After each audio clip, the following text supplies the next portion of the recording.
ನಮಸ್ಕಾರ, ಆರ್ಯವಾರ್ತೆಗಳಿಗೆ ಸ್ವಾಗತ.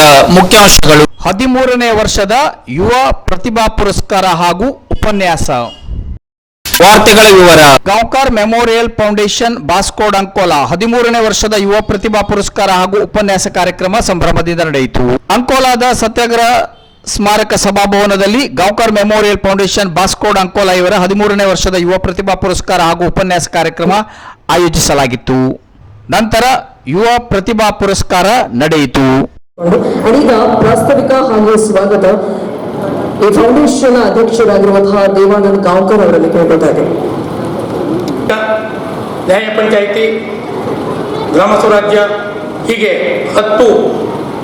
ಹಲವಾರು ವಿಧಾಯಕ ಕಾರ್ಯಕ್ರಮಗಳೊಂದಿಗೆ ಬಹುಮುಖಿ ಅಂತ ಗುರುತಿಸಿಕೊಂಡಿದ್ದು, ಅವರ ನೆನಪಿನಲ್ಲಿ 2012ರಿಂದ ಕಾರ್ಯಕ್ರಮವನ್ನು ಆಯೋಜಿಸುತ್ತಾ ಬಂದಿದ್ದು, 13ನೇ ವರ್ಷದ ಕಾರ್ಯಕ್ರಮದಲ್ಲಿ ನಮ್ಮ ಜೊತೆಯಲ್ಲಿ ತಾವೆಲ್ಲ ಇದ್ದಿದ್ದು ಬಹಳ ಸಂತೋಷ ಅನಿಸುತ್ತದೆ.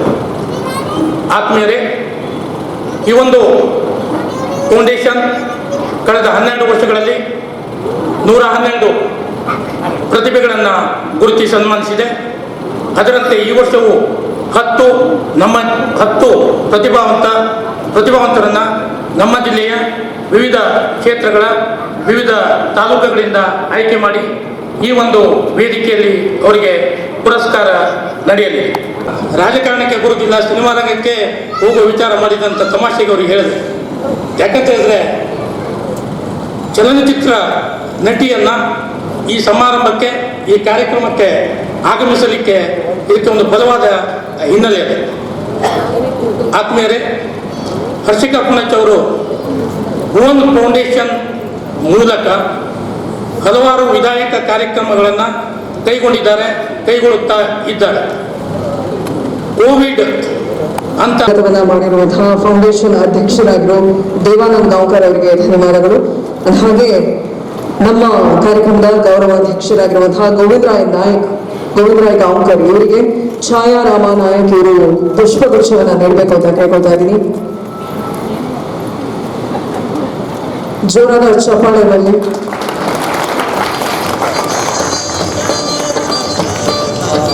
ಹಾಗೆ ಗೌರವಾನ್ವಿತ ಹಿರಿಯ ಸದಸ್ಯರಾಗಿರುವಂತಹ ಗಣಪತಿ ಆರ್ ನಾಯಕ್ ಇವರಿಗೆ ನಿಶಾ ವಿಜಯ್ ನಾಯಕ್ ಇವರು ಪುಷ್ಪಗುಚ್ಛವನ್ನು ನೀಡಬೇಕು ಅಂತ ಕೇಳ್ಕೊಳ್ತಾರೆ. ಜಿಲ್ಲೆಯ ಅಮ್ಮತ್ತಿಯವರು ಹರ್ಷಿಕಾ ಪುಣಚ್ ಅವರು ಜುಬ್ಲಿ ಇಂಟರ್ನ್ಯಾಷನಲ್ ಶಾಲೆಯಲ್ಲಿ 10ನೇ ತರಗತಿ ಓದುತ್ತಿದ್ದವರೇ ತಮ್ಮ 15ನೇ ವಯಸ್ಸಿನಲ್ಲಿ PUC 2008ರ ಕನ್ನಡ ಸಿನಿಮಾ ಚಿತ್ರದ ಮೂಲಕ ನಟನಾ ವೃತ್ತಿಯನ್ನು ಆರಂಭಿಸಿದರು.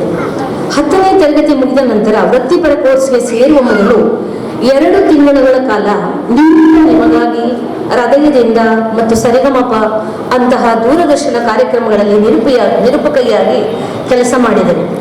ನಂತರ ಬೆಂಗಳೂರಿನ ಕ್ರೈಸ್ಟ್ ಜೂನಿಯರ್ ಕಾಲೇಜಿನಲ್ಲಿ PUC ಮುಗಿಸಿದ ಅವರು Cambridge institute of technology electrical and electrics ವಿಭಾಗದಲ್ಲಿ ಇಂಜಿನಿಯರಿಂಗ್ ಪದವಿಯನ್ನು ಬಂಗಾರದ ಪದಕದೊಂದಿಗೆ ಪಡೆದಿರುತ್ತಾರೆ. 2012ರಲ್ಲಿ ಅವರು ಮ್ಯಾಕ್ರೋಪೋ ಸಾಫ್ಟ್ವೇರ್ ಕಂಪನಿ ಸೇರಿದರು. ತಿಂಗಳಲ್ಲಿ 5 ದಿನ ಕಂಪನಿಯಲ್ಲಿ ಕೆಲಸ ಮಾಡಿ ಉಳಿದ 21 ದಿನ ಸಿನಿಮಾಗಳಲ್ಲಿ ನಟಿಸಲು ಅವರು ಒಪ್ಪಂದ ಮಾಡಿಕೊಂಡಿದ್ದರು.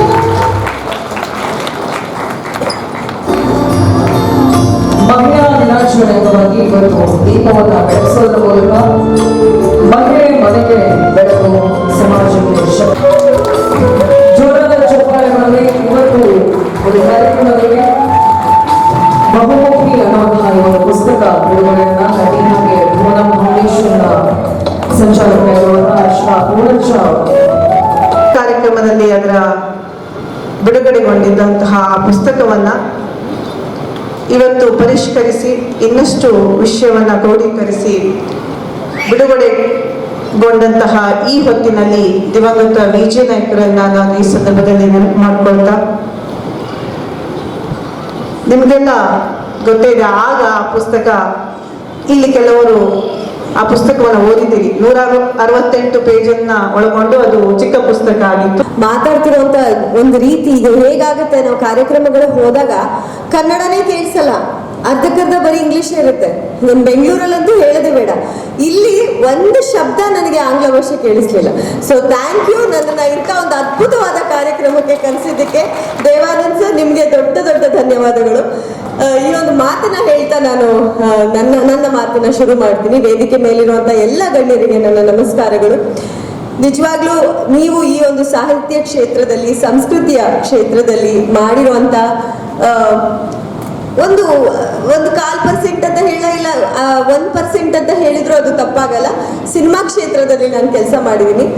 ಆದರೆ ನಿಮ್ಮಲ್ಲಿ ಇರುವಂತ ಒಂದು ಜ್ಞಾನ, ಆ ಮಾತಿನ ಒಂದು ಧಾಟಿ ಕೇಳಿ, ಈಗ ಅಕ್ಷತಾ ಅವರು ಅದೇ ಮಾತಾಡ್ಬೇಕಾದ್ರೆ ಆ ಮಾತಿನ ಮೇಲೆ ಹಿಡಿತಾ ಇದೆಯಲ್ಲ ಕನ್ನಡ, ನನಗೆ ಅಷ್ಟು ಸ್ಪಷ್ಟವಾಗಿ ಮಾತಾಡಕ್ ಬರಲ್ಲ. ನಿಮ್ ತರ ತುಂಬಾ ಅದ್ಭುತವಾಗಿ ಮಾತಾಡಿದ್ರೆ ನಿಜವಾಗ್ಲು ವೆರಿ ವೆರಿ.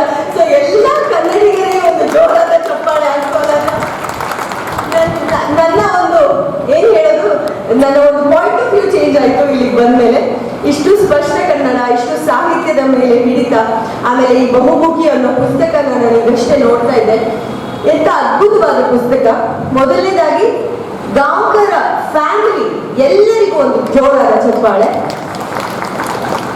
2026 9 ಮಕ್ಕಳು, ಅವರ ಬ್ರದರ್ಸ್ ಸಿಸ್ಟರ್ಸ್, ಅವರ ಫ್ಯಾಮಿಲಿ, ಅವರ ಗ್ರ್ಯಾಂಡ್ ಚಿಲ್ಡ್ರನ್ ಎಲ್ಲ ಫಾಲೋ ಅಪ್ ಆಗಿ ಈಗಲೂ ಕೂಡ ನೀವೆಲ್ಲರೂ ಒಗ್ಗಟ್ಟಲ್ಲಿದ್ದೀರಲ್ಲ, ನಿಜವಾಗ್ಲೂ ನಿಮಗೆ ದೊಡ್ಡ ದೊಡ್ಡ ಚಪ್ಪಾಳೆ. ಈ ಒಂದು ಒಗ್ಗಟ್ಟು, ಫ್ಯಾಮಿಲಿಯ ಒಗ್ಗಟ್ಟು, ನೀವೆಲ್ಲರೂ ಸೇರ್ಕೊಂಡು ಈ ಒಂದು ಗಾಂವ್ಕರ್ ಮೆಮೋರಿಯಲ್ ಫೌಂಡೇಶನ್ ಶುರು ಮಾಡಿರೋದು, ಈ ಒಂದು ಅದ್ಭುತ ಕಾರ್ಯಕ್ರಮ ಮಾಡ್ತಾ ಇರೋದು, ಪ್ರತಿ ವರ್ಷ ಏನ್ ಹೇಳೋದು, ಪುರಸ್ಕಾರ ಕೊಡ್ತಾ ಇರೋದು, ವೆರಿ ಏನ್ ಹೇಳೋದು, ಅದು ಸಾಹಿತ್ಯ ಕ್ಷೇತ್ರದಲ್ಲಾಗ್ಲಿ, ಯಾವ ಕ್ಷೇತ್ರದಲ್ಲಿ ಮಕ್ಕಳು ಅಚೀವ್ಮೆಂಟ್ಸ್ ಮಾಡ್ತಾರೆ ಅವರಿಗೆ ಈ ತರ ಪುಸ್ತಕ ಬಿಡುಗಡೆ ಮಾಡೋದು, ಒಂದು ಫೌಂಡೇಶನ್ ನ ಹೆಸರನ್ನ ಮೇಲಕ್ಕೆ ತಗೊಂಡು ಹೋಗ್ತಾ ಇದ್ದೀರಾ. ಅದು ಫ್ಯಾಮಿಲಿ ಒಗ್ಗಟ್ಟಲ್ಲಿ ಕೂತ್ಕೊಂಡು ತುಂಬಾ ತುಂಬಾ ಖುಷಿ ಆಯ್ತು. ಇದನ್ನ ನಾನು ಸಾಕಷ್ಟು ಕಾರ್ಯಕ್ರಮಗಳಲ್ಲಿ ಹೋಗಿ ಹೇಳ್ತೀನಿ, ನಾನು ಇದನ್ನ ನೋಡಿಲ್ಲ. ಹಾಗೆ ತಾಯಿ ಪಾರ್ವತಿ ಅಮ್ಮ ಅವ್ರ ಬಗ್ಗೆ ಹೇಳಿದ್ರು, ಅಕ್ಷತಾ ಅವರು ಹೇಳಿದ್ರು, 9 ಜನ ಮಕ್ಕಳನ್ನ ಹ್ಯಾಂಡಲ್ ಮಾಡಿಕೊಂಡು, ಒಬ್ಬ ಫ್ರೀಡಮ್ ಫೈಟರ್ ಗಂಡನ್ನ ಹ್ಯಾಂಡಲ್ ಮಾಡಿಕೊಂಡು, ಅವ್ರ ಮನೆಯಲ್ಲೇ ಇರಲ್ಲ, ಅವ್ರ ದೇಶಕ್ಕೋಸ್ಕರ ಹೋರಾಡ್ತಾ ಇರ್ತಾರೆ, ಜೊತೆಗೆ 9 ಜನ ಮಕ್ಕಳನ್ನ ಹ್ಯಾಂಡಲ್ ಮಾಡ್ತಾ ಇದ್ದಂತ ಆ ಗ್ರೇಟ್ ತಾಯಿಗೆ ಇವತ್ತು ವಿಮೆನ್ಸ್ ಡೇ ದಿನ ಒಂದು ದೊಡ್ಡ ಚಪ್ಪಾಳೆ. ನಿಜವಾಗ್ಲೂ very very very proud and happy to be a part of this wonderful event. Devanand Nayak sir ಸ್ವಲ್ಪ ಹಾಗೂ ಅತಿಥಿಗಳು, ಅಧ್ಯಕ್ಷರು ಮಾತನಾಡಿದರು.